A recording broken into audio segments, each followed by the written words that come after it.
எங்களுடைய வாழ்வியலை மற்றவர்களுக்கு நாங்கள் எவ்வாறு புரிய வைப்பது, இதுதான் தமிழர்கள் இவர்களுடைய தொன்மை. இந்த தொன்மையை நாங்கள் மற்றவர்களுக்கு எவ்வாறு பேசி புரிய வைப்பது, அதை ஒரு நாடகம் மூலமாகவும் ஒரு கூத்து வடிவிலோ அவர்களுக்கு நாங்கள் வெளிப்படுத்தும் பொழுது அது இலகுவில் மற்ற மக்களை சென்றடைகிறது. குறிப்பாக தமிழ் மக்களை இது மிக இலகுவில் சென்றடைகிறது. அதுக்காக தான் காமன் கூத்து என்ற ஒரு கலை கலாச்சாரம் தொடர்ச்சியாக பாரம்பரியமாக பின்பற்றி வருகின்றது.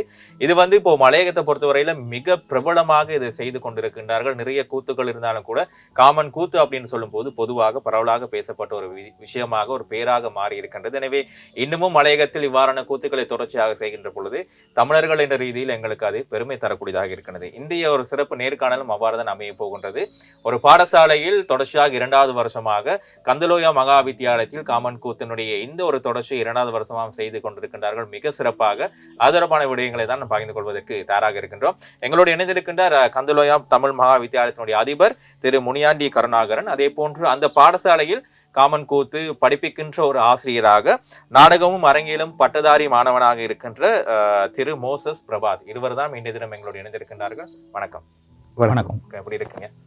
நல்ல சுகமா இருக்கும். சரி, ஒரு அதிபராக இப்போ மலையகத்தை பொறுத்தவரையில காமன் கூத்து சில பிரதேசங்களுக்கு மட்டுப்படுத்தப்பட்டிருந்தாலும் கூட பாடசாலைகளில் அது பெரும்பாலும் உள்வாங்கப்பட்டது குறைவாக இருந்தது. இப்ப கந்தலோயா தமிழ் மகா வித்தியாலயத்துல இதை நீங்கள் தொடர்ச்சியா 2வது வருஷம் செய்து கொண்டிருக்கிறீங்க. அதை பண்ண விடயங்களை கொஞ்சம் பயந்து கொள்ளுங்க.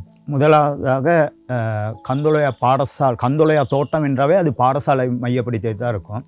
கந்தலோயா பாடசாலையில் மலையகத்துக்கான கலை கலாச்சார பண்பாட்டு அம்சங்கள் பேணி பாதுகாக்கிற ஒரு இடம். நாங்கள் தென்னிந்தியாவிலிருந்து கூலிகளாக இங்கு அழைத்து வரப்பட்ட வேலையிலும் வெறுங்கையோடு வரவில்லை. மாறாக எமக்கென்று உரித்தான கலை கலாச்சார பண்பாட்டு அம்சங்களையும் நாங்கள் எம்மிடம் கொண்டு வந்தோம். அதை பறைசாற்றும் காமக்கூத்து தான் 2வது முறையாகவும் கந்தலோயா பாடசாலையில் இவ்வருடம் நடைபெறுகின்றது. இதையே நாங்கள் பாடசாலையை தெரிவு செய்தோம் என்றால் அங்கு எமது பாடசாலையை பொறுத்தவரையில் பட்டதாரி மாணவர்கள் நிறைய பேர் இருக்கின்றார்கள். கந்தலோயா பாடசாலையிலிருந்து 2016 பிறகு 42 பட்டதாரிகள் உருவாகியிருக்கார்கள். இந்த காமக்கூத்து பட்டதாரிகள் கைக்கு சென்றிருக்கின்றன. இது வேற ஒரு கலை வடிவத்துக்கு எதிர்காலத்தில் மாற்றம் பெறும். அந்த வகையில் எமது பாடசாலை மாணவர்களை அடிமட்டமாக கொண்டு நாங்கள் இந்த காமக்கூத்தை செய்வது மூலம் அடுத்த சந்ததிக்கு இதை இலகுவில் கொண்டு செல்லலாம் என்று நினைக்கிறேன். நீங்க சொன்னீங்க கிட்டத்தட்ட 40க்கும் மேற்பட்டோர் பட்டதாரி மாணவனாக கந்தலோயா பாடசாலை படித்தவர்கள் இருக்கின்றார்கள். இப்போ அந்த 42க்கும் மேற்பட்ட மாணவர்களும் இன்னும் அங்குதான் கற்பித்துக் கொண்டிருக்கின்றார்களா அல்லது வேறு வேறு துறைகள் இருக்கிறாங்களா? ஒரு சில பல்கலைக்கழகத்தை இன்னும் பயின்று கொண்டிருக்கார்கள். மற்றவர்கள் வெளியில் கந்தலோயா பாடசாலையில் கந்தலோயா பாடசாலை மாணவர்களுக்கு இலவசமாக கல்வி கற்றுக் கொடுக்க. எத்தனை மாணவர்கள் இருக்கின்றார்கள் பாடசாலையில்? இப்பொழுது பாடசாலையில் ஒரு 8 மாணவர்கள் இருக்கின்றார்கள். பல்கலைக்கழக மாணவர்கள். நான் கேட்கிறேன், பாடசாலை மாணவர்கள் 175 மாணவர்கள். சரி, சந்தோஷமான ஒரு விஷயம். அந்த நேரத்தில் இப்போ உங்களோட பாடசாலையில் கற்ற ஒரு மாணவர் தான் திரு மோசஸ் அவர்களும். இப்போ நீங்க ஒரு பட்டதாரி ஒரு அரங்கியலும் நாடகமும் பட்ட ஒரு மாணவராக இருக்கிறீங்க. உங்களோட பாடசாலைக்கு காமன் கூத்து பயிற்றுவிக்கின்ற ஒரு ஆசிரியராக, நாடகம் அரங்கியலும் படிப்பிக்கின்ற ஒரு ஆசிரியராக இந்த உணர்வு எவ்வாறு இருக்கின்றது? முதலாவது சொல்லணும்னு சொன்னால் என்னுடைய அறிமுகம் ஒன்று சொல்லணும். என்னுடைய பேர் மோசஸ் பிரபாத். அப்பா தவமணி மோசஸ், அம்மா மாடசாமி விஜயலட்சுமி. நான் கந்தலோயா தோட்டத்திலேருந்து வந்திருக்கிறேன். எனக்கு இந்த கலையினுடைய பிரவேசம் எப்படின்னு சொன்னால் 2012ஆம் ஆண்டு ஆரம்பத்தில் என்னோடு இணைந்திருக்க அதிபர் கருணாகரன் அவர்களுடைய நெறியாள்கையில் நாங்கள் அடிமைகள் என்னும் நாடகம் நெறியாள்கை செய்யப்பட்டு அதில் ஒரு பிரதான பாத்திரமாக எனக்கு கொடுத்துருந்தாரு. அன்னைக்கு தான் நான் முதலாக இந்த கலையினுடைய முதலாவது நான் என்னுடைய அடியை எடுத்து வச்சுருந்தேன். அந்த நாடகத்தை நான் சிறந்த முறையில் நடித்து அதுக்கு பிறகு ஒவ்வொரு படியாக நான் கலைத்துறையில் முன்னேறி வந்தேன். உயர்தரம் படிக்கும்போது நான் பல நாடகங்களை செஞ்சிருந்தேன். பிறகு பல்கலைக்கழகம் சென்று நாடகமும் அரங்கியலும் பாடத்தை சிறப்பாக கற்று, அங்கு பல்கலைக்கழகம் என்றாலே பெரிய ஒரு கலைஞர்கள் இருக்கிற பெரிய ஒரு சமூகமாக இருக்கும். அங்கு பல்வேறு நாடகங்களை நான் செய்திருக்கிறேன், அதே போல் நடித்திருக்கிறேன். குறிப்பாக 2019ஆம் ஆண்டு ஆசிரியர் பிரதீப் ராசா அவர்களின் நெறியாள்கையில் செய்யப்பட்ட அப்பால் பெய்யும் மலை நாடகத்தில் நான் சிறந்த நடிகருக்கான விருதை பெற்றிருக்கிறேன். அதேபோல் 2020ஆம் ஆண்டு ராமலிங்கம் ஸ்ரீகாந்த் அவர்களின் இயக்கத்தில் உருவான நாடகத்திலும் இலங்கையில் நடைபெற்ற நாடகத்தில் தேசிய நாடக விழாவில் சிறந்த நடிகருக்கான விருதுகளை பெற்றிருந்தேன். இவ்வாறு பல சிறந்த விருதுகளையும் பெற்றிருக்கிறேன். அதே போன்று காமன் கூத்தை பொறுத்தளவு எங்களுடைய அதிபர் எங்களை பாடசாலை காலங்களிலேயே அந்த காமன் கூத்து நடைபெறும் இடங்களுக்கு அழைத்து சென்று அங்கு எங்களை பாடல்களை அந்த காமன் கூத்தில் இருக்கக்கூடிய அந்த பாடல்களை எங்களுக்கு பழக்கி அதை காமங்குத்து அந்த நிகழ்விலே எங்களை பாட வைத்து அதற்குள் ஒரு பங்குதாரர்களாய் எங்களை வழிநடத்தி சென்றார். அதனுடைய அந்த தாக்கம் தான், அதனுடைய ஈடுபாடு தான் இன்றைக்கு நான் கந்தலோயாவின் காமன் கூத்து பிரதான மாஸ்டராக வந்து இன்னைக்கு நான் இருக்கிறேன். உண்மையா இப்போ மாணவர்களுடைய ஒரு இளைஞராக நாங்கள் மற்ற துறைகளில் போயிருக்கலாம், ஆனாலும் உங்களுக்கு அதில் ஒரு ஈடுபாடு, பேஷன், அதில் விருப்பம் இருக்கின்றபடியாக தான் நீங்கள் அந்த துறையை தேர்ந்தெடுத்திருக்கிறீங்க. இப்போ நிறைய விருதெல்லாம் வாங்கியிருக்கிறீங்கன்னு சொல்லும் பொழுது இப்போ காமன் கூத்து தொடர்பாக உங்கள்கிட்ட நாங்கள் எதிர்பார்க்குற ஒரு விஷயம், அல்லது சில விஷயங்களை நீங்கள் நடிச்சு காட்டலாம் அல்லது பாடல் மூலமாக கூட நீங்கள் வெளிப்படுத்தலாம், அதை உங்களால் செய்ய முடியுமா, செய்யக்கூடியதாக இருக்குமா? கட்டாயம். காமன் கூத்து என்பது ஒரு ஒரு ஆட்டம், ஒரு கூத்து ஆட்டம். அதை சாதாரணமாக நடித்து காட்டுவது கொஞ்சம் சிரமமாக இருக்கும். இருந்தாலும் அதில் வருகின்ற பாடல்கள் ஒன்றை நான் பாடி காட்டலாம் என்று நான் விரும்புகிறேன். முதலாவதாக அந்த காமன் கூத்திலே வசனம் என்ற ஒரு மெட்டு வரும். அது அந்த அடிப்படையில் தான் பாட வரும். அடிமாதுரதி ஒயிலே வாது செய்யாதே தையிலே மனமுருகி இந்திரனார் என்னை கண்ணமுடனே தான் அழைக்க அடிமதி மயங்கி உந்தன்னையே கதி என்று நான் இருந்தா அடிமதி மயங்கி உந்தன்னையே கதி என்று நான் இருந்தா என்னை மதிப்பாரோ பூவுலகில் சபிப்பாரே தேவர்களும் என்னை மதிப்பாரோ பூவுலகில் சபிப்பாரே தேவர்களும் இந்த மனநிதியும் தெரிந்து எனக்கு விடை கொடி பென்றதையே அப்படின்னு சொன்ன பிறகு ஒரு ஆட்டம் வரும். அதாவது வீசானம் என்று சொல்லப்படுகின்ற ஒரு ஆட்டம் வரும். பிறகு அதாவது லாவணி மெட்டில் அமைந்த பாடல்கள் பாடும்போது அது லாவணி ஆட்டம் என்று சொல்லுகின்ற காமகூத்தில் இருக்கின்ற ஆட்டம் வரும்.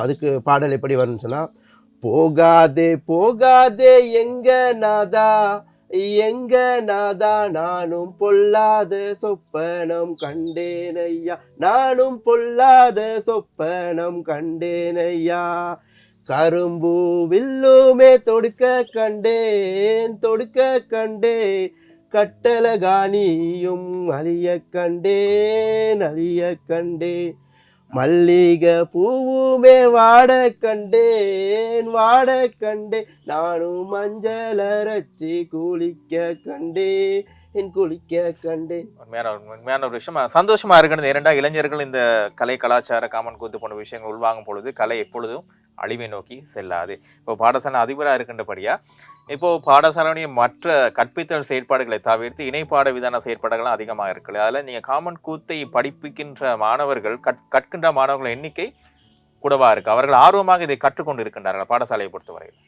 பாடசாலையில் மாணவர்கள் படித்து என்ன வெளியாகினாலும், என்ன தொழில் செய்தாலும், என்ன ரிசல்ட் எடுத்தாலும் நம்மளோட பண்பாட்டு அம்சங்களை மறக்கக்கூடாது. அது மிக முக்கியமாக இருக்கணும். நம்மளோட கலை கலாச்சார பண்பாட்டு அம்சங்களை மறந்த ஒரு கல்வியாக இருக்கக்கூடாது என்பது எமது நோக்கமாக இருக்கின்றன. அந்த வகையில் பாடசாலையை பொறுத்தவரையில் கற்றல் கற்பித்தல் எமது பாடசாலையில் விடுதி இருக்கின்றன, ஆண் பெண் விடுதிகள் இருக்கின்றன. என்னால் மாணவர்கள் அங்கே தங்கியிருப்பார்கள். பாடசாலை விட்ட பிறகு நீண்ட நேரம் இருக்கின்றபடியால் அந்த நேரத்தில் இணைப்பாட விதான செயற்பாடுகளை நாங்கள் செய்வோம். கலை நிகழ்ச்சிகள் மட்டுமல்லாமல் விளையாட்டு போன்ற பல்வேறு நிகழ்ச்சிகள், தலைமைத்துவ பயிற்சி போன்ற பல்வேறு நிகழ்ச்சிகளை நாங்கள் தொடர்ச்சியாக செய்வதால் எமது பாடசாலை மாணவர்களுக்கு மலையக கலை உடம்பில் இருக்கின்றன, ஒரு உயிரோட்டமாக அவர்கள் உடம்பில் இருக்கின்றன. எந்த பல்கலைக்கழகத்தில் படித்தாலும் என்ன படிப்பு படித்தாலும் காமங்கூத்துன்னு சொன்னால் அந்த உயிரோட்டம் அவர்கள் உடம்புல இருப்பதை என்னால் அவதானிக்க முடிகிறது. இதில் இன்னும் ஒரு விஷயம் இருக்குது. நீங்கள் கலையை வளர்த்தாலும் கூட அதை அரங்கேற்றம் செய்வதற்கான ஒரு வாய்ப்பு, அதற்கான ஒரு நிதி தேவை இருக்குது, அதை பார்ப்பதற்கான ரசிகர்கள் இருக்கின்றார்கள். எல்லாவற்றையும் ஒன்று சேர்த்து செய்வது என்பது ஒரு பாரிய சவாலாக இருக்கும். இப்போ நீங்கள் கற்பிக்கிறீங்க, நீங்கள் ஒரு பாடத்தில் அதிபராக இருக்கிறீங்க, காமன் கூத்து தொடர்பான ஒரு விழாவை நடத்துனீங்கன்னு சொன்னால் அதுக்கு ஆட்கள் வரணும், விரும்பி வரணும், அதுக்கான நிதி தேவையெல்லாம் இருக்குது. இதுகளை நீங்கள் எப்படி சமாளித்து கொண்டு போகிறீங்க? இருவரும் பதில் சொல்லலாம். எம்மை பற்றி எமக்கு நல்ல நண்பர்கள் கிடைத்திருக்கின்றார்கள். வெளி உலகில் இருந்த நண்பர்கள் அவர்கள் நிதியுதவி செய்வார்கள். அது மட்டும் இல்லாமல் காமங்கூத்தானது ஊண்டி ஒரு 20 நாள் மாதிரி ஆடுவோம். ஒவ்வொரு தோட்டத்துக்கு போயிட்டு ஆடுவோம். அவங்க காணிக்கையாக ஒரு தொகை பணத்தை கொடுப்பார்கள். இப்போ நேற்று கூட நாங்கள் நாகஸ்தனை என்ற தோட்டத்தில் போயிட்டு ஆடினோம். அங்கே எங்களுக்கு பணம் கிடைத்தது. அந்த மாதிரி பணம் கிடைக்கிற பணத்தை செய்கிறது தான் இந்த காமங்கூத்தை நாங்கள் செய்வோம். அதுக்கு ஆர்வம் மக்கள் நிதி உதவி செய்கிறாங்க, கட்டாயம் செய்வோம். பக்தி தானே இது இதில் எந்த அளவுக்கு கலை இருக்கோ அந்த அளவுக்கு பக்தியும் இருக்குது. அப்போ மக்கள், சாதாரண மக்கள் இந்த கலையை பார்க்க மாட்டாங்க, பக்தியாக தான் பார்ப்பாங்க. இப்போ காமன் ரதிமன்மதன் தண்ட வாசலுக்கு வாரதே அவங்களுக்கு ஒரு பெரிய பாக்கியமாக அவங்க நினைப்பாங்க. காலில் விழுந்து விதி எடுத்து போடுவார்கள். அதனால கட்டாயம் கொடுப்பாரு.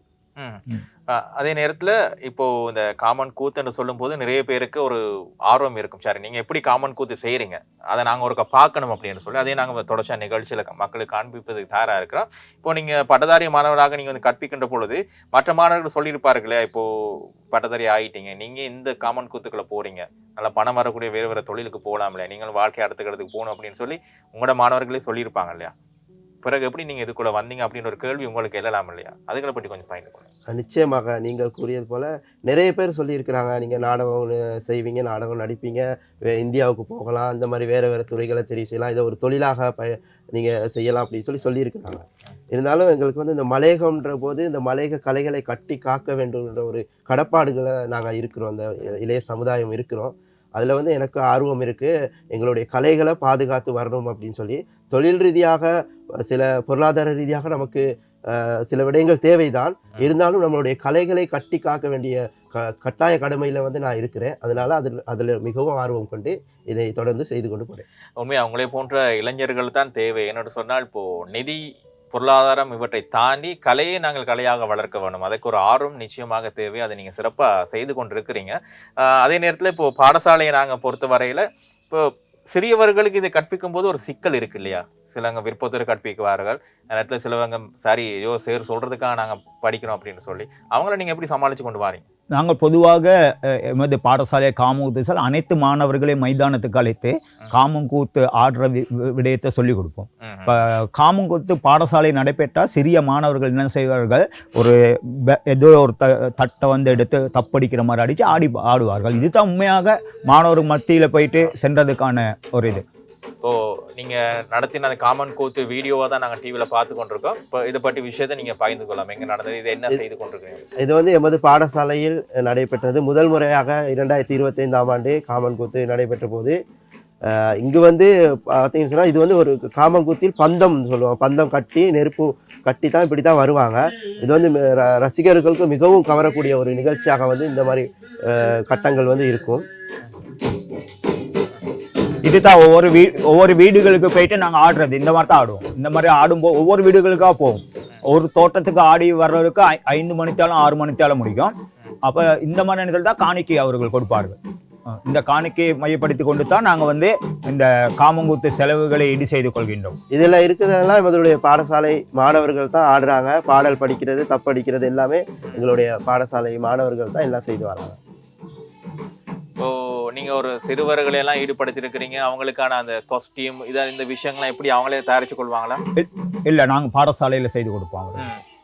இப்போ ஒவ்வொரு வீடுகளுக்காக நீங்கள் போயிட்டு செய்யும் போது அங்கே இருக்கிற மக்கள் வரவேற்பு கொடுத்து கொண்டு இருக்கிறாங்க. நிச்சயம் வரவேற்பு கொடுப்பாங்க. எங்களை தூரத்தில் கண்ட உடனே தன்னை வீட்டு கொடியில் உள்ள உடுப்பெல்லாம் எடுத்துருவாங்க, வாசலை கூட்டுவாங்க.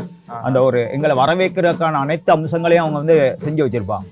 இது காமன் கூத்துல எந்த விஷயம் நீங்க செய்து கொண்டிருக்கிறீங்க இப்போ போய் கொண்டிருக்க வீடியோவில்? இது வந்து ரதியும் மன்மதனும் ஆடுறாங்க. அந்த ரதி மன்மதன் ஆட்டம் தான் ஊராக போயிட்டு ஆடுறதுக்கான இது வந்து ரதி மன்மதன் ஆட்டம் தான் பெரும்பாலும் ஆடுவாங்க.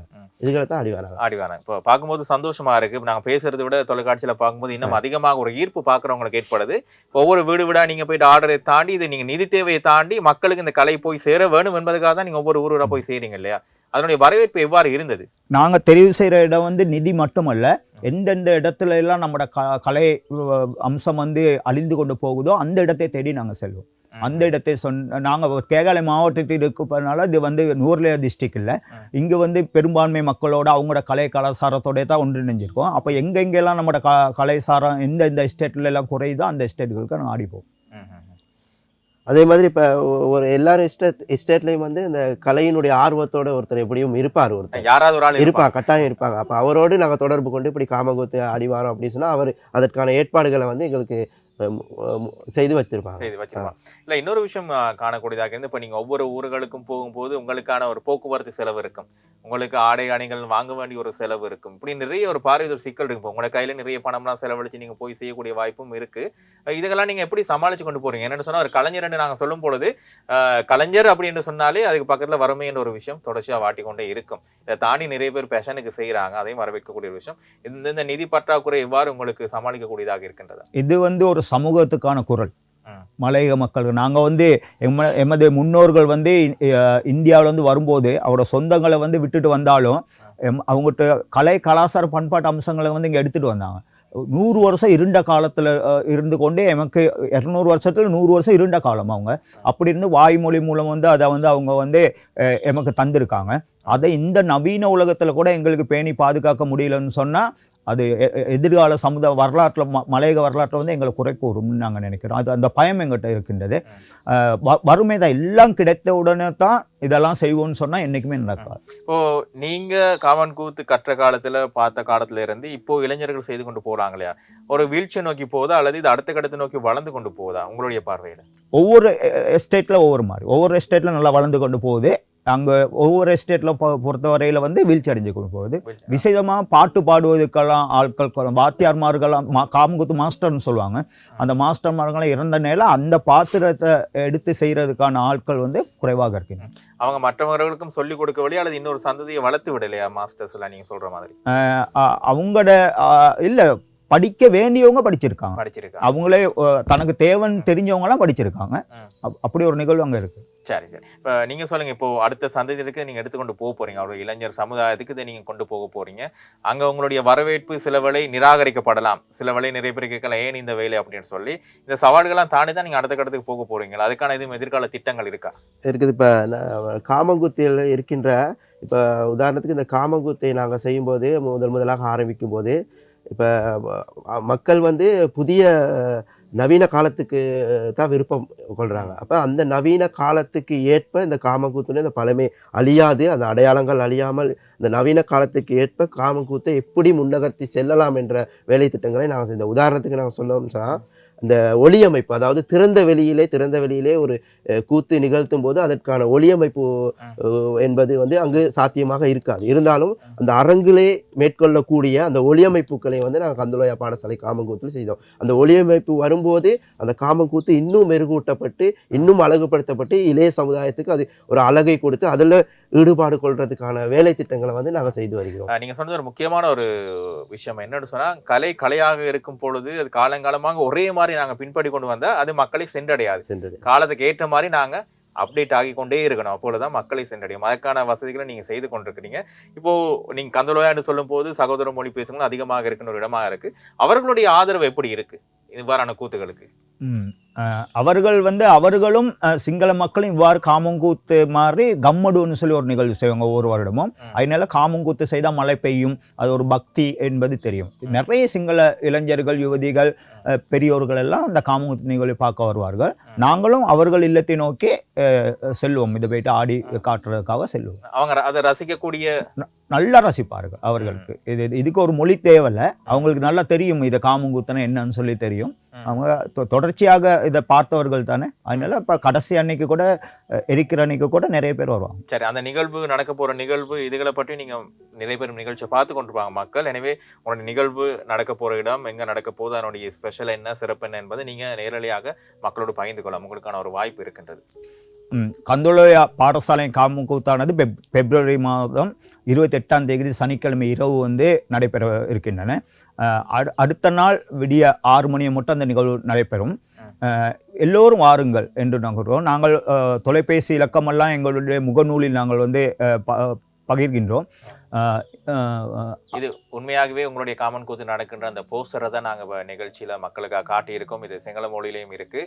எனவே இந்த ஒரு கந்தலோயாவில் நடக்கின்ற இந்த காமன் கூத்தை அனைவரும் வந்து அன்போடு காணுமாறு பாடசாலை அதிபர் உட்பட கந்தலோயா மக்களும் இதை வேண்டுகோள் விடுக்கிறாங்க. இது ஒரு பாடசாலையை தாண்டி கட்டாயம் கந்தலோயா என்று நாங்கள் எடுக்கலாம் இல்லையா, மக்கள் அனைவரும் சொல்கிறாங்க. சரி, இப்போ நிகழ்ச்சியின் நிறைவு பகுதி வந்திருக்கோம்.